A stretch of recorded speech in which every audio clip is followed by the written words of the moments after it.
Hi friends, welcome to ఇంటి వంట. ఇవాల్టి యమ్మీ అండ్ టేస్టీ రెసిపీ వచ్చేసి స్వీట్ కార్న్ పకోడా అండి. చాలా సింపుల్గా చేసుకోవచ్చు. ఎప్పుడైనా స్నాక్స్ తినాలనిపించినప్పుడు వెంటనే చేసుకోవచ్చు అనమాట. పిల్లలకి కూడా చాలా మంచిది, ఎందుకంటే ఇందులో స్వీట్ కార్న్ ఉంటుంది. కాకపోతే మీరు డీప్ ఫ్రై కానివ్వండి లేకపోతే ఎయిర్ ఫ్రై కానివ్వండి చేసుకోండి. అప్పుడు డీప్ ఫ్రై చేసుకుంటే కొంచెం అన్హెల్తీ అవుతుంది, కానీ ఎయిర్ ఫ్రై చేసుకుంటే కొంచెం బెటర్ అనమాట. కాకపోతే టేస్ట్ చాలా బాగుంటుంది. నేను చెప్పిన మెథడ్లో తప్పకుండా ట్రై చేయండి.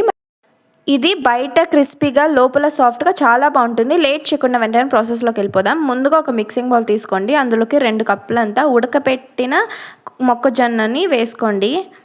అండ్ ఇందులోకి ఒక స్లైస్ చేసిన ఆనియన్స్ వేసుకుంటున్నాను, మంచి పకోడీ బైండింగ్ రావడం కోసం. దీన్ని బాగా మ్యాష్ చేసుకోండి. స్వీట్ కార్న్ అనేది కొంచెం మెదగాలన్నమాట.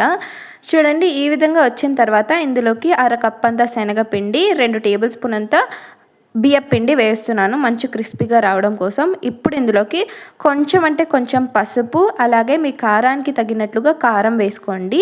అలాగే ఇందులోకి కొంచెం ఫ్లేవర్ బాగుండడానికి చాట్ మసాలా వేస్తున్నాను. అలాగే జింజర్ గార్లిక్ పేస్ట్ కొంచెం వేస్తున్నాను, పకోడీ ఫ్లేవర్ బాగుంటుంది. అలాగే ఏ పకోడీలో అయినా కూడా ఇంగువ ఫ్లేవర్ చాలా బాగుంటుంది, కాబట్టి కొంచెం వేసుకోండి.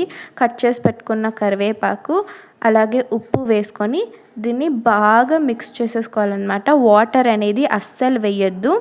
మొత్తానికి కన్సిస్టెన్సీ అనేది ఈ విధంగా ఉండాలి.